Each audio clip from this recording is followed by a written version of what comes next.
የሼኻችን ሼኽ ሰዒድ አህመድ ሙስጠፋ የፌስቡክ ፔጅ እና የዩቲዩብ ፔጅ በአዲስ መልክ ተከፍቶ ስራ ጀምሯል። ኢንሻአላህ ስራዎቻቸው ተፍሲሩ፣ ፈትዋው፣ ሲራው፣ ሐዲሱ በተለያየ ቦታ ቢኖርም አንድ ቦታ ላይ ደግሞ በስማቸው ያለበት ቦታ ላይ ለማሰባሰብ ታስቦ የተዘጋጀ ሶሻል ሚዲያ ነው። ኢንሻአላህ ሁላችሁም ፌስቡክን ፎሎ፣ ዩቲዩብን ደግሞ ሰብስክራይብ እንድታደርጉ ጥሪ ማቅረብ እንወዳለን። ኢንሻአላህ ቁርአን በጥቅሉ የአላህ ቃል እንደመሆኑ ሁሉም በጣም ከፍተኛ ደረጃ ያላቸው ስራዎችም ሆነ አንቀጾች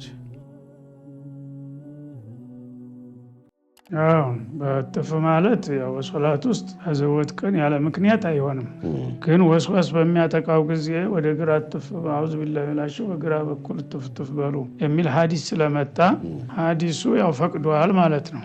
እንዳጋጣሚ ሆኖ ወሩም ረቢዑል አወል ነው። ሌሎቹ ያው መውሊድ እያወጡ እየጨፈሩና ለሳቸው ያላቸውን አክብሮት እየገለጡ እያንጸባረቁ ነው። እኛ ደግሞ ለሳቸው ማድረግ የሚገባን ነገር ከማድረጋችን በፊት እሳቸው ማን ናቸው የሚለውን ማወቅ አለብን። መጀመሪያ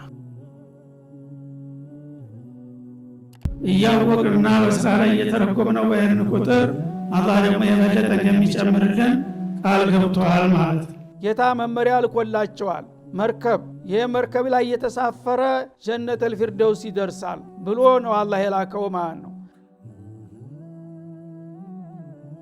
መማሩ ራሱ ኃላፊነት ውስጥ መግባት ነው። ያልበቃ ብሎ ደግሞ ሸሆቹ አሁን ሁላችሁም በአላህ ስም ቃል እንድትገቡ አድርጓል። ለዚህ ብሎ ብዙ ሰዎች ሌላ ጊዜ ልቅ የነበሩትን በረመዷን ስርዓት ይይዛሉ። ከዛ ረመዷን ሲወጣም ደግሞ በዙ ጠንክረውና ጸንተው የሚቀሩ አሉ። ለምን? ያ ኮርሱ በደንብ እንግዲህ ስለተረዳቸውና በቂ ግንዛቤ ስላገኙ ካሁን በኋላማ አላህ ጋር ተዋውቄና ታርቄ እንደገና ተስፋ ፍርሼ ሸሽቼ መሄድ አያዋጣኝም ማለትን ስለሚያቅ በዛው እንዲቀጥል ያደርገዋል ማለት ነው። ስሩ ባላቸው ከሰራችሁ አላህ ስራችሁን ያያል፣ መለክተኛውም ያሉ አማኝ አባሎቻችሁም ይታዘባሉ።